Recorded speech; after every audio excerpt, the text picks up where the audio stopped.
Well, hello, Claire, and welcome once again to our podcast, Pod Sothoth, a Lovecraft book club, holiday edition. It's a very special Christmas spectacular in which we discuss non-horror story, a non-horror story. Not a Christmas story. Not even remotely Christmassy. Not horror. Not really anything. Well, we didn't want to scare anyone, right? Because right. Christmas can be a scary time for some people. And yeah, I guess that's true. We want to give people a little break Yeah. by not reading horror this time.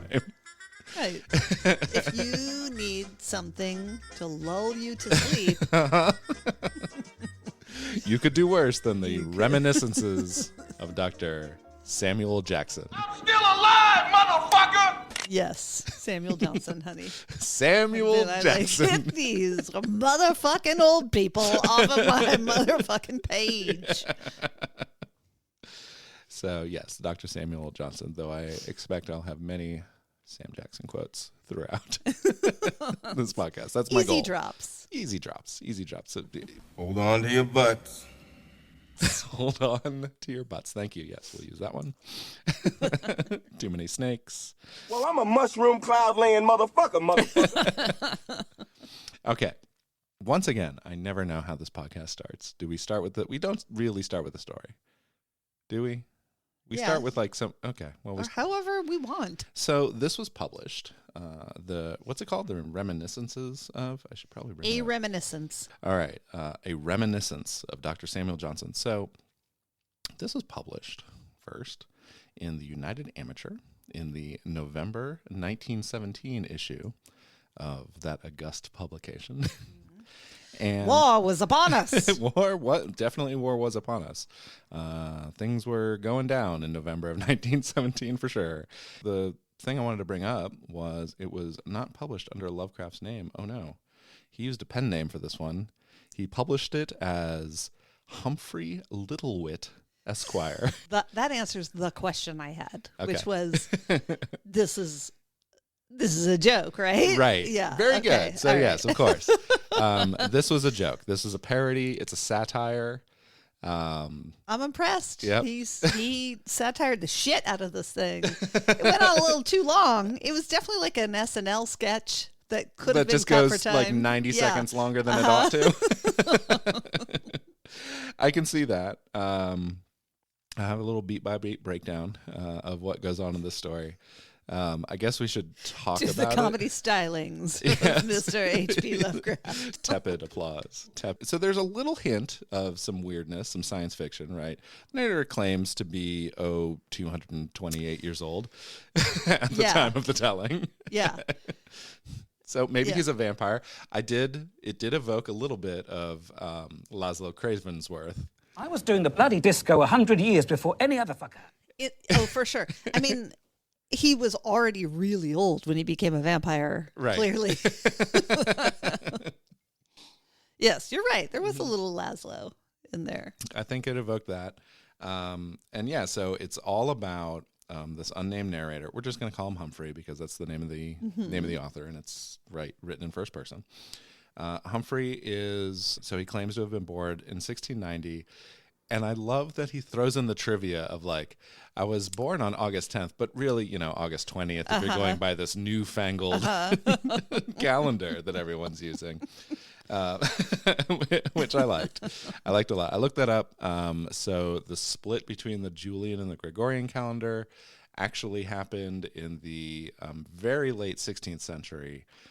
From the Catholic Church, but Protestant nations, such as England at the time, were slow to adopt. Okay. And so it was extant when this character was born in 1690, but was not in effect in England until, middle 1700s. Okay. So it was... But it would make sense that in the future, he would be using it, and Yes. like referencing it. Right. Even if at the current time, he would not have. Well, and I think this is a story. Yes, but I do think it's like an early hint at this character's personality. Yeah. In that, like, He's tedious. He's tedious. He's a little Cliff Claveny. Oh my God! And I would love to. Why didn't you read? Please Please tell me you read the story in the style of Cliff Clavin. I did not. Will. Well, the Romans had an elaborate system of aqueducts there, Sammy.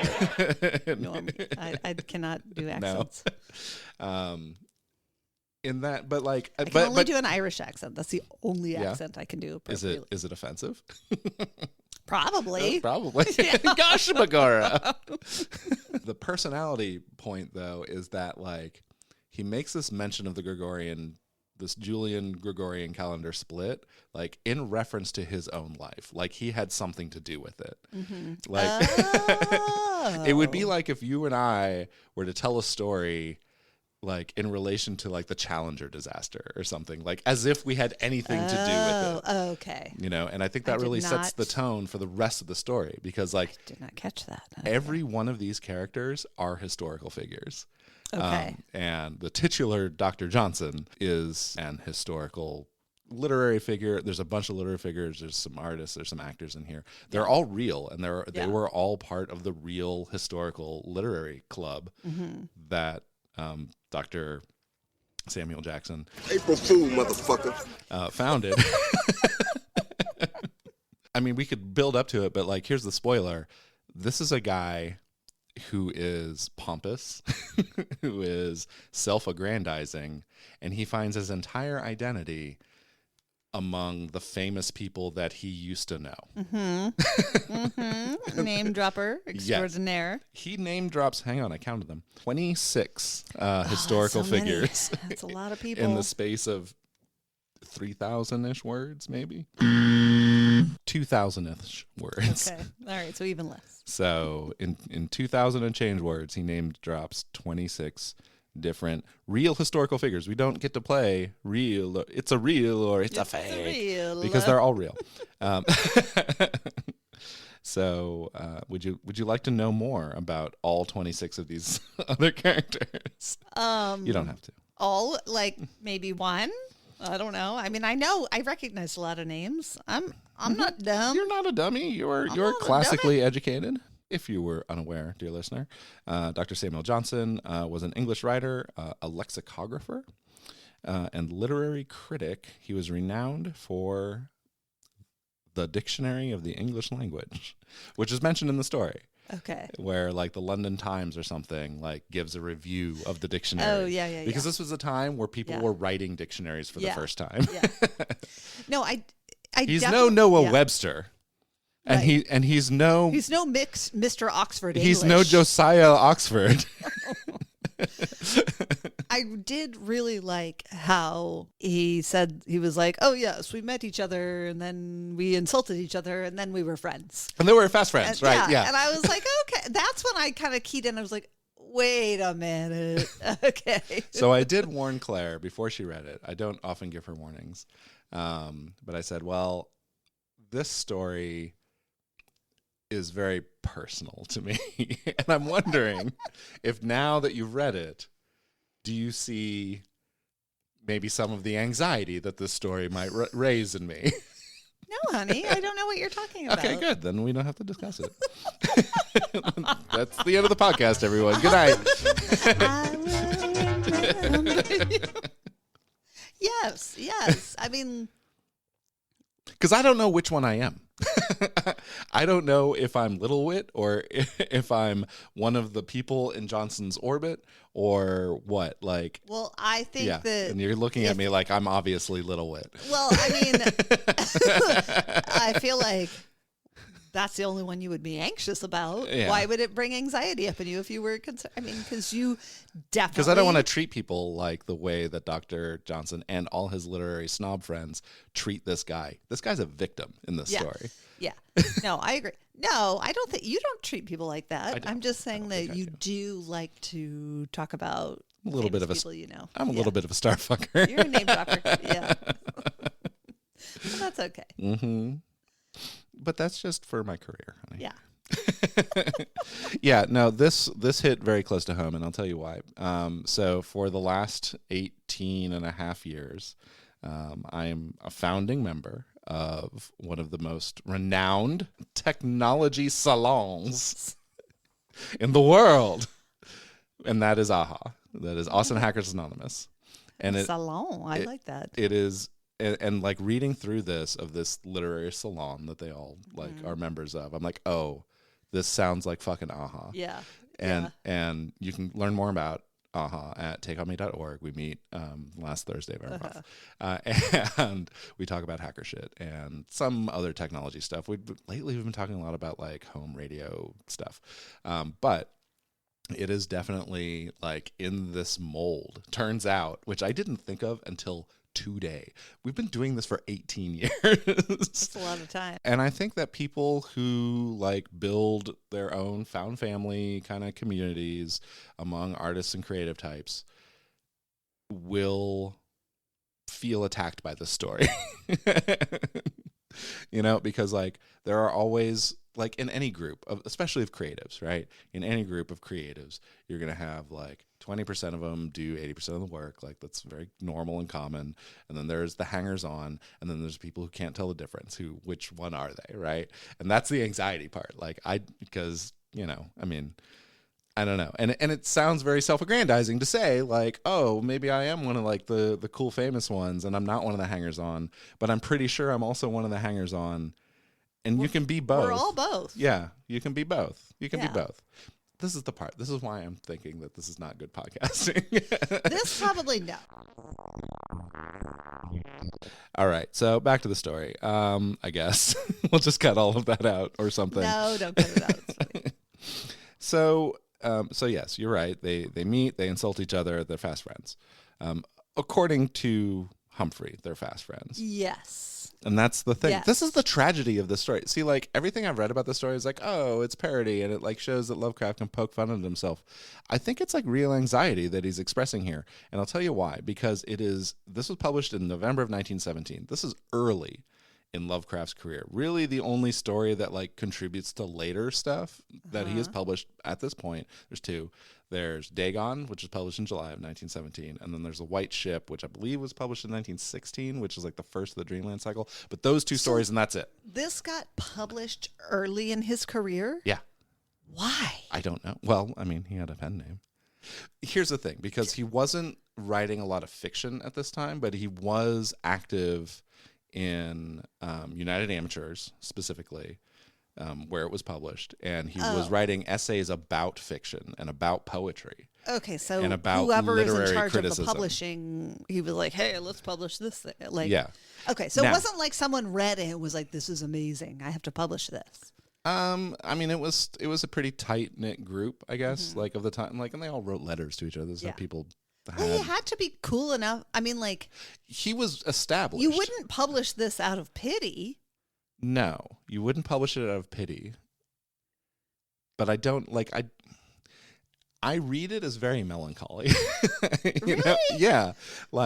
It's a reflection of, I read it as a reflection of Lovecraft's attitude towards his own writing and comparing himself to Poe and Nathaniel Hawthorne and Lord Dunsany and all these like, you know, giants of literature for him, right?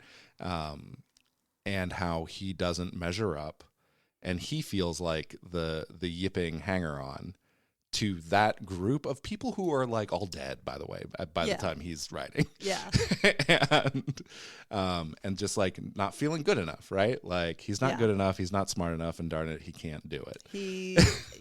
Yes, he had imposter syndrome, as we all that's how I read this. And so I read it sadder than Really? I did not read it that way at all. Most of the criticism or the stuff that I read about it, right? Yeah. The usual take on this is like, oh, it shows that Lovecraft can poke fun at himself, which would make sense if this was published in like 1933, right? Like like at the apex of his powers, like publishing this would be a fucking baller move, because it does say like, maybe I'm not all that. Maybe I'm, you know, I'm sure I'm no Poe, but I'm like, well then, okay, then that kind of changes it for me. I wouldn't take it then as being melancholy. I would take it as he's making fun of somebody else. That's the other thing. So it may, I don't think it's intended this way, but you could think of it as a cruelty, because Lovecraft was, after all, the center of the Lovecraft circle. And so he knew all of these hangers-on, right? People that he had like minor correspondence with, who would then go on to like write some stuff, you know, and get published in Weird Tales and all that, like much later in life. But like, and people were constantly bugging Lovecraft to edit their stuff, which he did. Like he was like he was a mensch about it. This early on. Yeah, for sure. Because he knew something about literary style, and he had already established his bona fides as like a literary auteur. So he was getting like requests like that. And so you could read it as, so you have three choices, right? You read it as like sardonic self-satire, which is the most charitable reading. Right, which would have, Yeah. I was surprised, so I don't know if it's that. You read it as kind of melancholy of like self-doubt, or cruel, where he's making fun possibly of one particular individual. I mean, I guess what I thought it was more like, okay, so now to be fair, I only read this like half an hour ago. Right. And as is your custom. Yes. So I guess I read it more like just making fun of the general style of writing and of how old people are. I think that's true, right? And so he made him incredibly old. Just insanely old, 200 and something years old. And then he just, I don't know, it was like that's. And I'm old. I need my afternoon nap. Yeah, that's how it was like, ends. and I'm 50. And then it was, I'm old and I need my afternoon nap. Why I go in and out of comas all the... And I was like, Lovecraft, I've never Nailed felt more in tune with you than I do now. So Lovecraft, this whole episode is like much more about Lovecraft, and then of course my own anxiety. Yeah. And well, because there's not really there's not much anything story in there. The story is it's 26 name drops in a row, and that's it. That's the whole story. Yeah. And then you have this poem. The Doggerel poem. It really there's nothing that happens in the story, which I guess is the point. Because the right of reminiscence is the right of the elderly. Right. Is what he opens with. Yeah. It's like, you have to listen to me because I'm so old. I guess I imagine, I didn't think it was cruel towards a specific person. I guess I just thought it was like Distant him third. And his friends were like, oh, wouldn't it be funny if we just published something that made it sound like it was from a really old doddering dude, right? Blah, blah, blah, blathering on, who is fantastically old, right? Yeah. Sure. Yes. Maybe I'm wrong. No. I think that is the most on the nose, easy, like the not easiest, but like the most obvious, the Occam's razor of interpretations of the story, right? Yeah. And Lovecraft himself often had a persona that he actively cultivated as like the old man, or he had some other name like Grandpa Thurman or something that he used sometimes. And he just like in his 30s, like at the time of writing this, he was 26. Oh, and he definitely strikes me. I mean, yeah, he was in his 30s. Old. He was the prototypical Brooklyn hipster, even though he hated Brooklyn. Yes. Where he dressed. Yeah. He tried very hard to dress like an 18th century style, had 18th century views, wasn't super thrilled with like the American Revolution, like didn't think that was a great idea. Was, a late comer Tory. I mean, there are times when I think maybe he might have been right there. He wouldn't mind being part of the Commonwealth, I guess. USA. So he has this persona of being old, like especially if you hang around with like hippie crystal people, like, and they talk about having an old soul or whatever. Like this is Lovecraft down to a T, right? Yeah. And so this definitely is on the surface a self satire of his own writing style, and maybe it might be like almost like oh dang, I am writing everything just like Lord Dunsany wrote, and it's antiquated and kind of dumb, and so I'm going to do it. I'm going to do it hard on this one, and then after November of 1917, I'm going to find my own voice, and I'm going to make it big in this big city. Sure. Taylor Swift style. Yeah, and then, Why do you got to be so mean? And then he threw his hat up in the air and was like...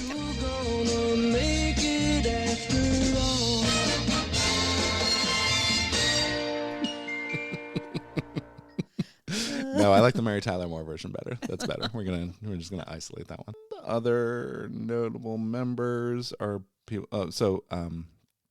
anytime he talked about Garrick, I always thought about The tailor. the tailor from Deep Space Nine. I'm a very good tailor. America's favorite. What are they called? Cardassians. Sorry, Cardi is racist. That's why Cardi B never has. That's right. So it's offensive. like it's pretty offensive. Every mention of Garrick was like, oh, Garrick's there too. Of course he is. Why not? I mean, I totally see Garrick being there. Like, he's pretty erudite. He gets teased by a guy named Boswell. Boswell is Like from Charlie's Angels, I not from Charlie's Angels. Okay. He is a Scottish biographer best known for The Life of Samuel Johnson. Oh, okay. And he gets teased by Boswell, but Boswell commits a grammatical blunder. But we're left. We don't know what the blunder is. I don't think. No, I didn't catch it. I mean, I didn't think so. Like, did he leave a dangling participle or something? Like, I really want to know what that blunder is. Like unsolved mystery, unsolved grammar mystery in this story. That's for sure. I did like and here's like the kind of alpha beta relationship between Johnson and Littlewit is the incident with the poetry. Like, Johnson. So first, Littlewit definitely sounds like a rapper, right? Yeah, Littlewit. Yeah, Littlewit. Yes, it does. At one of these meetings, Johnson brings up this like real shitty poetry involving the Duke of Leeds or something. And he's like, ha ha ha, isn't this bad and dumb? And Humphrey Littlewit takes this as a command, essentially, or as a wish to like punch it up. And he does, but it's still bad. Yeah, but he's it's like really pretty, not any different. Yeah, he's proud of himself though for like, hey, isn't this better? And Johnson's like, get the fuck out of here. So it's a very kind of like try hard scene that I see. The thing though is I'm not getting try hard from this. I definitely am. Because if it was try because hard, I'm a try hard. he wouldn't have. You are a Hufflepuff. It's true. Hufflepuff in the streets, also Hufflepuff in the sheets. Right, which is the most Hufflepuff. So I'm getting. I lost my train of thought. Shit. Oh well. No, I you was said getting you not were try hard. Like I would, because the narrator seems to be aware when he does or says something, like, because they insulted each other and then they were fast friends, and so I read all the rest of that through that lens, I guess, where there's teasing and he doesn't get offended, but it's not like he doesn't know what happens. Okay, yeah, I can see that. Like, but like I read a dry wit. I read it as a very alpha versus beta situation because like he has to take the shit that Samuel Johnson is dishing out because he's fucking Samuel Johnson. Whereas, like, he feels good that he was able to at least hold his own, I guess. Like, yeah. It's as if you get into a fight, with Holyfield or something, yeah. and last like a round. Yeah. Like, you feel pretty good about that, like as a boxer, right? Yeah. Like, you're not just laid out immediately. You might be right. I should have read this twice. No, you don't read it twice, and don't ever read it again. Okay, it's very boring. You don't have to ask me twice. No, this is the worst story that I think I have read. I did think it was kind of funny. I mean, like I said, it was funny at first, and then it just went on a little. I was like, oh, okay, all right. I wanted more I'm old jokes, like. What do you mean? He opens and closes with like, you have to listen to this because I'm old. And then he closes with, now it's time for my nap. Like, I wanted more like, and then we wore a turnip on our belt. Old people be like this. Yeah. I wanted more old people jokes of being old because like, as people who are in our 50s, which would be our twilight years if we were living in the 1920s, that would resonate, I think, with me as an I mean, old. but he was a baby when he wrote this, so he was 25, 26. He didn't know old people shit. No, but like if you asked him, he definitely felt like he knew old people shit. And he was frail, He was always sick. Yeah, that's true. So I have a hard time. Like, I don't. How old was he when he died? he was 47, 40, younger than us Okay. when he died. Why did he die? He died from a stomach infection that went Okay. like untreated for a while because he was afraid of doctors. Okay. As the All right. story goes, It's probably like an ulcer or something. it was something terrible. Some gut related malady that just up and killed him. Okay. But his parents both died in hospitals. So he had. We talked about this, Oh, if you will remember, okay. I on don't remember. Herbert West Reanimator, HP Lovecraft's deep-seated mistrust of the medical community. Okay. All right. No, I don't. I remember Herbert West Reanimator. I don't remember that. But anyway, whatever. Now I'm saying, okay, yeah. This is Early anti-vaxxer. So yeah, like, and it was a weird time too. Like, I do think next Necronomicon, I kind of want to put together a presentation on like Lovecraft's feeling towards the medical community and the state of the medical community in, during Lovecraft's lifetime, right? So 1890 to 1937. Anyway, anything else about? Do we even cover the story? There's no story. There's no story. It's a series of name drops in several taverns across London. Yeah. Where the very historical literary club would meet. Yeah. No, it's just Grandpa, which is fine. Yeah. It's okay. I love Grandpa. Yeah. I miss my grandpas. Turk's Head Tavern. I believe it's Gerrard Street. It might be Gerrard Street, like GIF. And It's Worcestershire Street. Yeah. Who knows how anything is pronounced in London. But it's in Soho. It's a real place. I definitely want to go there next time we're in London. So just want to close out on that. I believe we will go back to London one day. I miss London. As do I. I don't think we're going to go to the London Lovecraft Festival this year. It's in 2 months. Maybe we will. Oh, yeah. I feel like we would have been invited. Yeah. Yes, we have so far been uninvited. Well, Ahem. we didn't submit anything to them, did Also, we weren't invited. Also, yes. We were not invited back this year.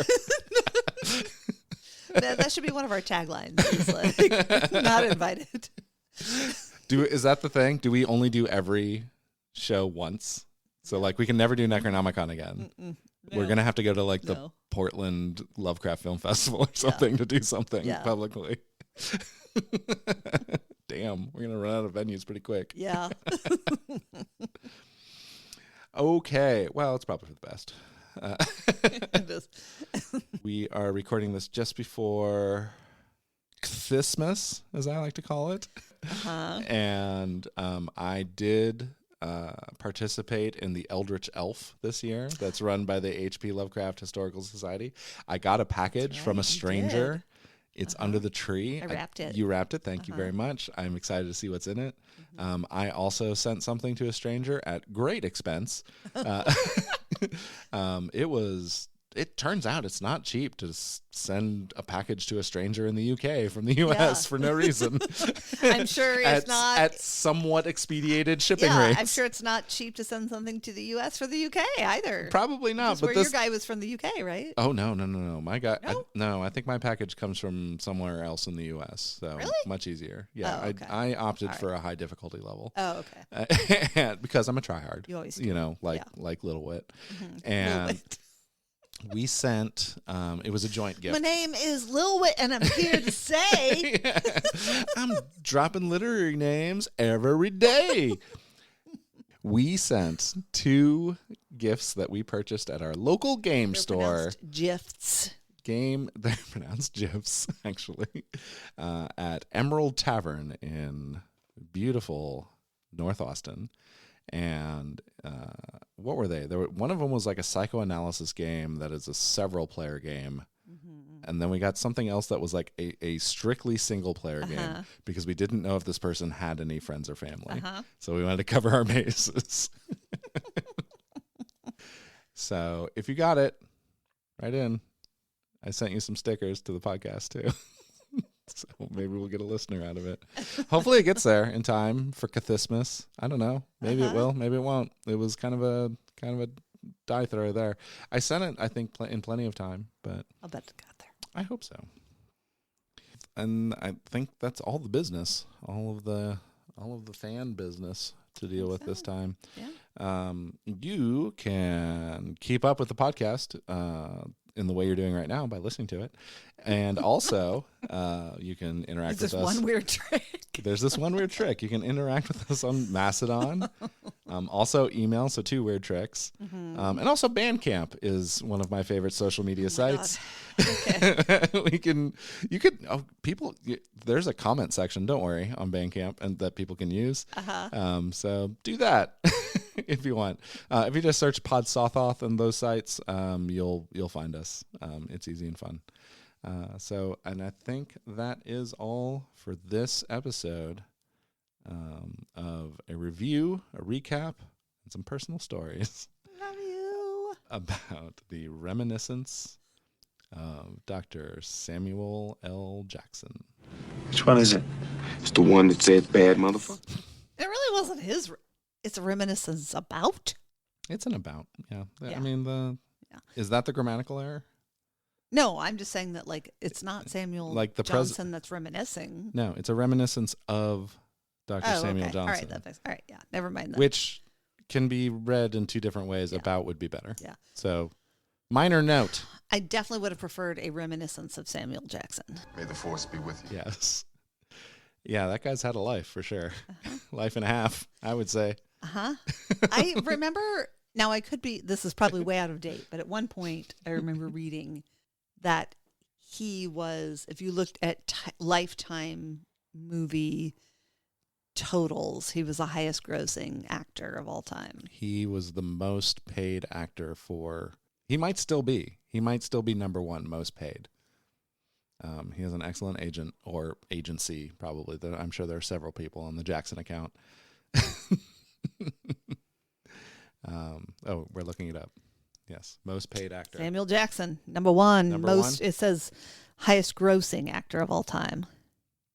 Well, there's taxes. Yeah, and then it's all people in the Avengers. Everybody calls me Fury. Not Nicholas, not Joseph, not Nick.